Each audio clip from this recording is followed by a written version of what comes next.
Hello, friends, and welcome to Unseen But Believed, the podcast, where we talk about all things invisible illness. I'm your host, Anna Constantopoulos, and I've been chronically ill for over 8 years. I'm really excited for the next month because we'll be kicking off a new series where I'm interviewing local Miss America title holders and the work that they're doing to advocate for invisible illnesses and mental illnesses. Now, if you're listening last month, you know that it was EDS Awareness Month, and I got to interview several wonderful guests, including a former Miss America and a Miss Pennsylvania USA. So you know these women are incredibly well-spoken, and so I just wanted to continue that. So this month, stay tuned because we have several interviews with amazing guests, and our first one today will be Kinsey Burchett. She has done a lot of wonderful work as a title holder. Her community service initiative is called Shine Your Light, which encourages kids to develop healthy coping mechanisms. And this is incredibly important for kids who are dealing with maybe physical illnesses or mental illnesses, because that's very hard to deal with at a young age. So I'm very excited to have Kinsey on the podcast. She also has a children's book called Shine Your Light. I'll have it linked in the show notes below, but please welcome Kinsey Burchett. Hello, Kinsey. Thank you so much for joining the podcast. Well, thank you so much for asking me to come on. I'm so excited. I've loved being able to get to know you through the Miss Tennessee organization. And since you're a local title holder, we all have community service initiatives. And I was wondering if you could tell us a little bit about yours and the work that you're doing. Yeah, so my CSI is actually called Shine Your Light.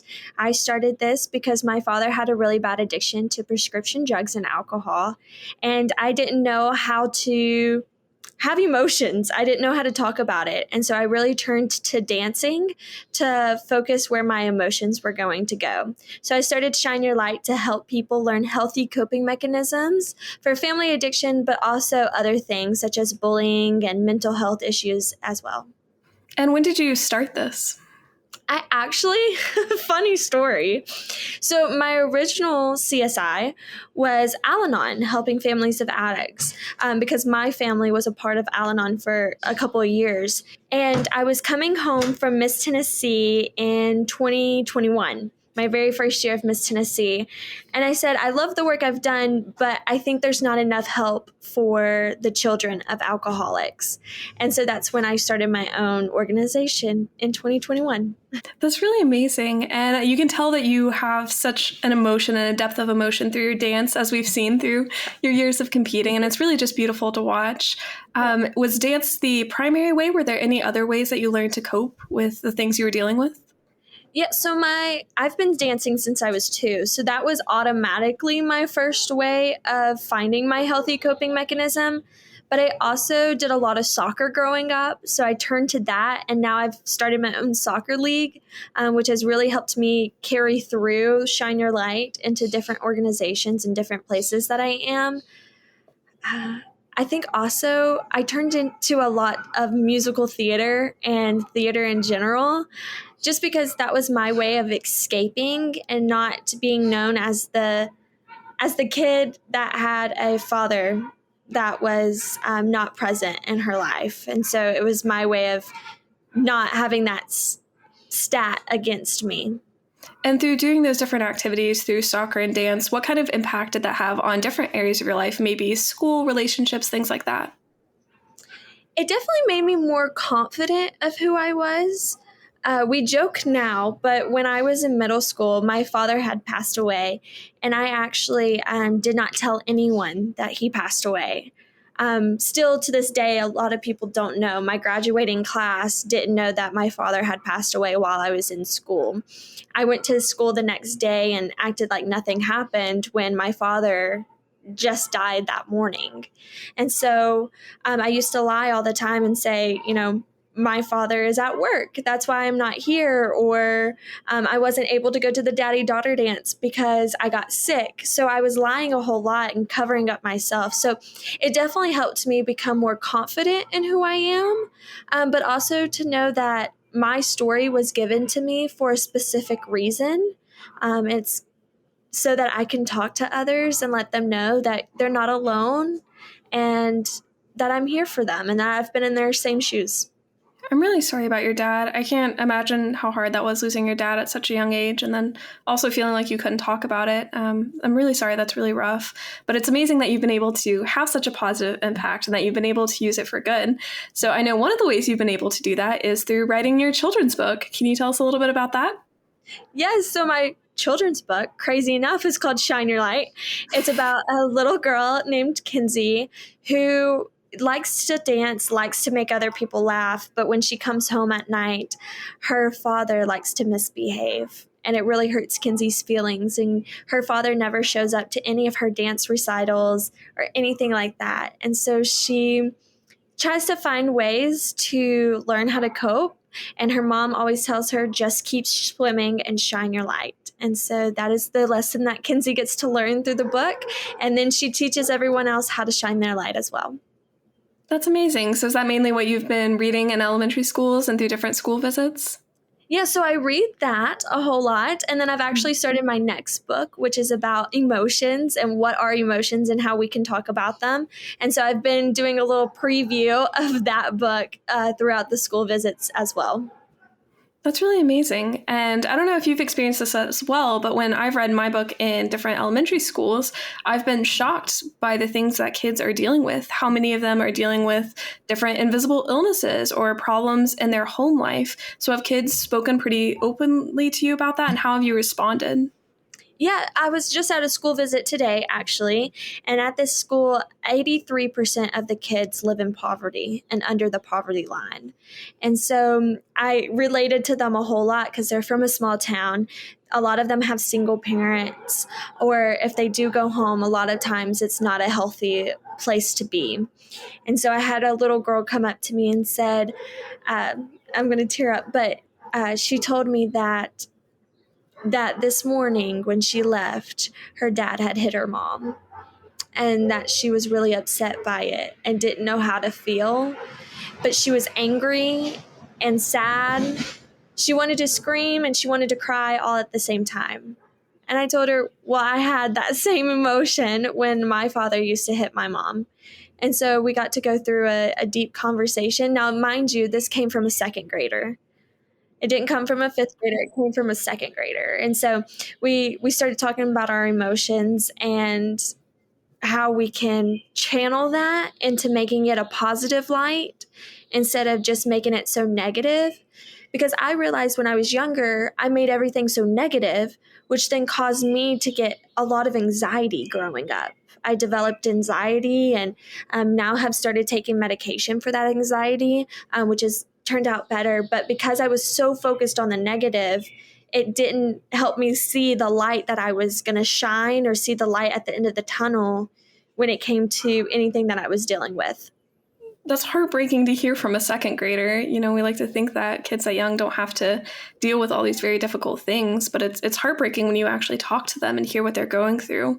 Now, I know you said before that your primary way of coping with these really difficult things was, you know, through dance and soccer. What kind of ways do you teach these kids? Do you encourage them to go find, you know, something like dance or soccer, or are there other specific ways that you tell them as well? Yeah, so we host workshops all across the state, actually. And at this workshop, we host different kinds of healthy coping mechanisms. We've had cooking lessons come, we've had sewing lessons, how to make your own journal. We've had dancers come in and teach a dance combination, singing, theater, you name it. And then at the very end of the class, everyone gets a brochure of free different places that have free ways that they can come in and take a class and continue working on singing or dancing or sewing or cooking or anything like that. That's really amazing. So you're really encouraging kids to find their own way of coping, no matter, you know, what it might be. Exactly. So for you personally, I know you kind of mentioned struggling with some anxiety. When did that really start? And besides medication, or what was your experience with medication and other coping mechanisms that you've used for that as well? I started experiencing anxiety, I would like to say in middle school. I got picked on a whole lot. I had a lot of acne when growing up, just like any kid, but it seemed like mine was a whole lot more than others. So I used to get picked on a lot for my acne, and for not being able to go to a father-daughter dance or not having the same thing as everybody else. I remember a teacher came up to me in third grade and told me that I was going to end up just like my dad, which was in jail and alone. What? Yeah. Why would a teacher say that to you? Well, I lived in a small town and word travels fast, let me tell you. So when your dad gets taken to jail, it kind of, I mean, people know it. People know it within an hour, maybe even less. And so kids found out really quick. Like parents would talk to their kids and say, don't hang out with that girl. Her dad's in jail. And so I had kids not wanting to hang out with me. People that were my friends turned out not to be my friend because my dad had made a bad mistake, and it wasn't on me, but he was in jail and having to deal with it. And so that's kind of when it started happening. I got anxiety to just do things that I love to do, like dancing. I mean, I got so much anxiety from it that I didn't want to go to dance class. I didn't want to. So that kind of led into my depression. And I had to really jump over that hoop of telling myself I can do it. And not just that I can do it, but I will do it, which has now become my grit and my determination that I determine my future, not what my mom or dad ever did when they were little. I think that's such an important attitude to have, because when you struggle with something like anxiety or depression, I mean, one of the main symptoms is, apathy and feeling like there's no hope. And that hopelessness can be so powerful in making us not want to do anything, not wanting to fight. And I know, having multiple invisible illnesses and people that I've talked to who have invisible illnesses or different types of mental health struggles, that the anxiety and the depression that goes along with that is just overwhelming. And it can feel like there's never going to be an end to that. And so I think starting from that mindset of, even though I feel this way, I'm still, in charge. I still have that strength to be able to fight and to make a difference. And it doesn't mean that we don't need coping mechanisms. It doesn't mean that people don't need medication sometimes, because sometimes the issues with your brain and you just can't fix that on your own. Exactly. And so people need to find what works for them and to try different things. But I think being able to, go at it from a mindset of, okay, there is a solution. It may not fix everything, but I can begin to make progress and then begin to actually do the work that I want to do and live the life that I want to live. So you don't have to talk about this if you don't want to, if it's too personal, but it might help some people. So it's totally up to you, no pressure. But since you started medication, do you want to talk a little bit about that and like the process for that? Or is that something you kind of want to not talk about? Yeah, let's talk about it. I'm an open book. I want as many people to know about me and about what's happening, because like you said, there's people out there that feel they are alone. And I was telling some fifth graders today, I walk into a room and I have this crown on my head and I have this sash on, and I might look beautiful on the outside, but sometimes I don't always feel beautiful. And that's okay. We all go through our struggles. I go through my struggles, and I actually go to therapy still. And it's okay to not be okay. It's what steps you're going to take the next time. That's what's going to tell you where you're leading and how you're going to become. And so I started, actually, it was my mom's idea to put me on medication. And she introduced the idea to me. And I was really hesitant at first because my father did have an addiction to prescription drugs. And so at first I was like, whoa, I don't want to turn out like him. That third grade teacher was in my brain, telling me, you're going to end up just like your dad. You're going to end up just like your dad. And I was just like, I don't want that. So for a long time, I pushed it away until I happened to go to dance class, and I just had we were stretching, nothing stressful at all. And I had a full on panic attack. I couldn't move. I was clammed up. My muscles were so tight that it was hard to breathe. It was just like I was in a tunnel and nobody could get me out. I was drowning underwater by myself is really what it felt like. And I was shaking, and it was the worst experience ever. And I remember my mom coming and picking me up that night, and I sat in the car. I was embarrassed because I had just done this in front of my teammates, and I was one of those kids that didn't show any kind of emotion. I kept it all to myself no matter what was going on. I kept it deep down. But then B, I felt bad because my mom had to take time out of her day or out of her night to come take care of me. And so I felt really bad. And so my mom and I had a serious conversation that night. Um, and that's when we decided to meet with my doctors to take some medicine. It took a little bit to find which medicine worked for me and how much and everything like that. But once we got the medicine that was correct and everything, now I feel much better. I can walk into situations. I don't get as nervous. I mean, I still get the jitters. Don't get me wrong. Before I go on stage for Miss Tennessee, I'm always about to pee my pants, but it's not as heightened. Mm-hmm. I mean, I used to get so nervous about little things like feeding my ducks, and now it's like a simple task. It really is. Like I used to get so worried about my ducks and feeding them and feeding my dogs. I mean, so it's been a huge night and day difference, and I'm proud to say that I've been on this medicine for about 2 years, and I'm happy and I'm healthy. And my doctor told me that if I ever want to just cut back a little bit every so often, I can. And as long as I'm communicating with him and communicating with others, that it's okay. And so I'm glad I can talk about it and tell people that it's okay to be on medicine, and it's okay to feel yucky some days as long as you get back up and keep going. Yeah, I love that. And I love that you have that fight and determination in you. Because a lot of people that I've spoken with who have invisible illnesses, struggle with anxiety and depression because they're going through this huge trauma. It's something that's going to be lifelong. Normally it comes after people have been, dismissed by doctors for several years and told their symptoms were all in their head. And so people who get diagnosed eventually with invisible illness generally struggle with anxiety or depression. And often, doctors immediately try to put them on medication. But if that medication has any kind of physical side effects, that just makes all the physical stuff they're already going through so much worse. And so I think your message is really important in understanding that just because one medication might have a negative side effect, it doesn't mean that that's the case for all of them. There's so many different types, so many different dosages. And again, just because one doesn't work for you, it doesn't mean that others won't. And it sounds like for you too, because you had that panic attack in your dance class, it sounds like being able to be on the medication and finding one that worked for you enabled you to practice other healthy coping mechanisms, right?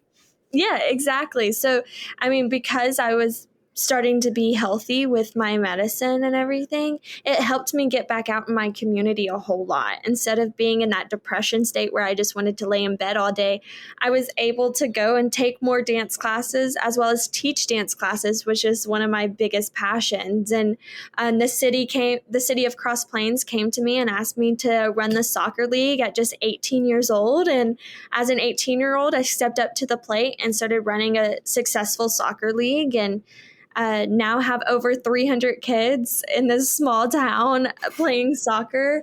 So, it's all that one choice. One choice can make a huge difference in your life and can change the trajectory. And that's what I tell kids. I said, your choices that you make today not just affect your 5 minutes from now, not just affect your hours from now, but can affect your tomorrow, can affect your month from now, and can affect a year from now. So what you decide to do today, make it impactful to where it's going to shine your light for years to come. I love that. That's such an important message to share, especially when kids are so young. They don't really see anything past the, lunchtime or the next meal they're going to eat or something like that. And so I think teaching that at a very young age is really, really important. So if a kid came up to you and said that they were struggling with, anxiety or depression, what would you say to them? What would you advise them to do? Yeah, so I actually had this happen to me at a dance class. A little girl came up to me and she told me that she was dealing with some anxiety and some depression, and she was having bad thoughts about her life and about herself. And when the child came to me at first, I was stunned. I mean, she was 11 years old. We had just finished dance class. I mean, my thoughts were, let's get out, let's go eat dinner.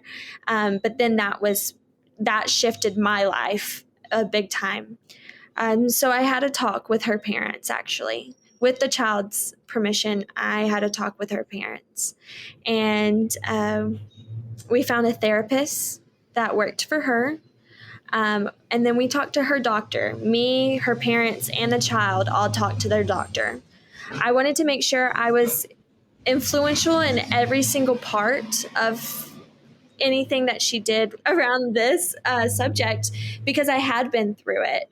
And I wanted her to know that she doesn't just have her parents backing, but she has her dance teacher, she has her mentor, she has her friend backing her as well, and is going to stay through and hold her hand for as long as she needs. So I'm proud to say that she is also on medication and is surviving and being lively and enjoying her dance classes now.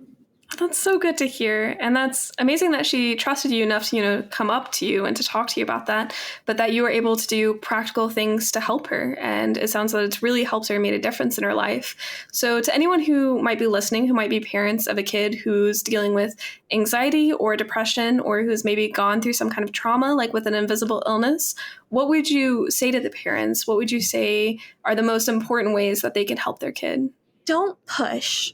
And I know you want to get down to the bottom of it. I know you want to know what's going on in their little brains, and you want to solve all their problems. My mom was the same way. Just let them know that you're there. Let them know that they can confide in you in any step of the way. Be honest with them and your struggles that you had, because we all go through different struggles. It might not be exactly how they're feeling, but let them know that you've been through something similar or may have felt the same way. But don't push, because oftentimes when we push, that's when we get the rebellion. My brother was a rebellion when my mom pushed, and it took a lot for him to turn back around and to speak about his emotions.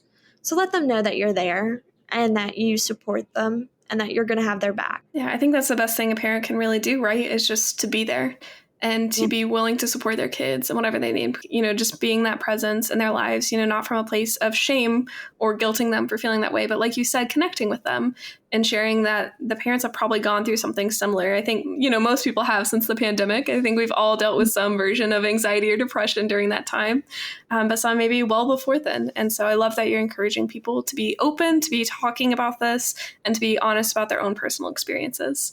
So if you could go back to when you first started experiencing, anxiety, what would you tell yourself? Breathe. Breathe. It's all going to work out. It's all going to be okay, I promise. Don't live in the past. The present's called the present because it's a present to open. It's a gift. It's a gift from God. It's a gift from whoever you believe. Breathe, relax, enjoy this time, because you only get to live each day once, right? So treat it as a YOLO moment, be yourself. And it doesn't matter what anybody else thinks about you. As long as you know who you are and you love you, it's okay. Yeah, that's a wonderful message to share.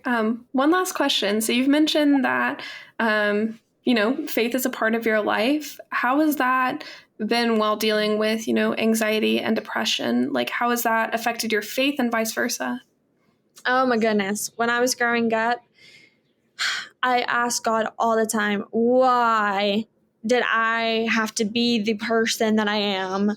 Why did you have to give me a dad that wasn't around a whole lot? Why did you have to give me anxiety? Why do I have to be the one to go on medication? Why are kids picking on me? All I want to do is just be a light to them and love them and to help them. Why? And it's actually the reason why I chose my song Note to God for Miss Tennessee, because I asked all those questions. I really wondered and was mad. Oh, I was mad. I was angry at God. I was like, why? But now I know, through all of my steps and being a part of the Miss America organization, I know why. I know it was for me to speak my heart, me to touch people, old and young, for me to not just be a figurehead anymore, but me to be able to stand proudly and strongly and say, this is me, and it's okay to be a little different. It's okay to experience things because it just makes you stronger in the end. And so now I thank God for actually putting everything in front of me when I was growing up, because it's made me the person and the woman I am and the woman I'm going to be. That's so powerful. I had no idea that that was the meaning behind your song. I mean, that's so amazing. I could tell there was something behind it. So I've always wanted to know, because you can just sense that emotion, that passion. So I'm so glad I got the insider note about that and got to hear about that experience. Yes. Well, is there anything else that you would like to share about your CSI? Anything else you'd like to talk about before we finish the episode? I don't think so. Thank you for having me again. Yes, thank you so much for joining us, Kinsey. It's been a pleasure to have you on the podcast. Thank you so much for listening to this episode. If you enjoyed it, please feel free to leave a rating or subscribe for future episodes. It's a small action, but it really does help to spread the word about invisible illnesses. Also, if you want to stay up to date on all things Unseen But Believed, go follow me over on Instagram and TikTok at Unseen But Believed. And remember, just because invisible illnesses are unseen, they should be believed.